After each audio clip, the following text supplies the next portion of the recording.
Shalom semuanya.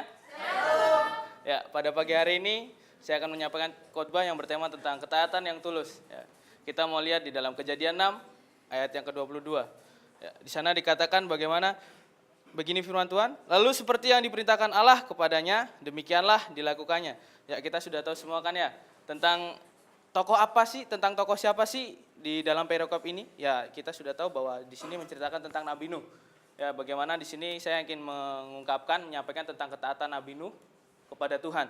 Ya, kita mau lihat di dalam ayat yang 9, di sana dikatakan adalah Nuh adalah seorang yang benar, tidak bercela dan hidupnya juga bergaul dengan Tuhan.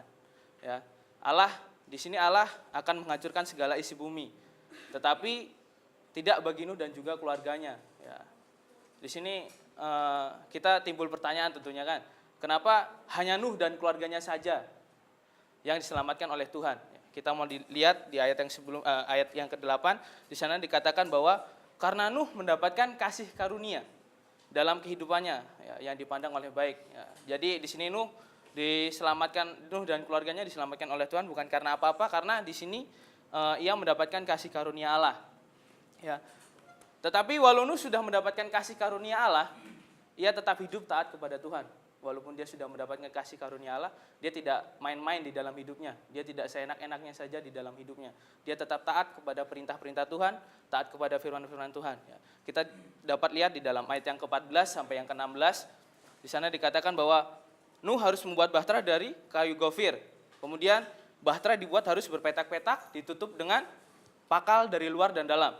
Kemudian panjangnya 300 hasta, lebarnya 50 hasta, dan tingginya 30 hasta. Kemudian membuat atas pada bahtera itu, di situ ditentukan bahwa dia harus menyelesaikannya sampai sehasta dari atas dan pasanglah pintu pada lambungnya. Kemudian juga Nuh di situ diperintahkan untuk membuat bahtera itu bertingkat bawah, tengah, atas. Ya. Jadi kita bisa bayangkan bagaimana serumit itu untuk membuat bahtera yang dapat menampung Nuh dan keluarganya dan buat segala makhluk isi buminya yang ada di bumi. Ya. Kalau kita mau lihat di dalam ayat yang 18 hingga yang 19, di sana juga dikatakan bahwa bukan Nuh dan keluarganya saja yang diselamatkan oleh Tuhan, tetapi Tuhan memerintahkan Nuh untuk mencari segala makhluk hidup yang ada di bumi. Ya, binatang-binatang, segala binatang betina, jantan, dan tumbuh-tumbuhan lainnya yang diambil satu pasang untuk nantinya kalau bumi sudah surut air bah itu dapat berkembang biak lagi dan dapat memenuhi bumi lagi. Ya. Nah, di sini Nuh melakukannya itu tepat seperti yang telah diperintahkan Allah. Tidak ada yang meleset sedikit pun. Kita bisa bayangkan ya, bagaimana Nuh benar-benar begitu taatnya, begitu excelnya buat Tuhan gitu ya.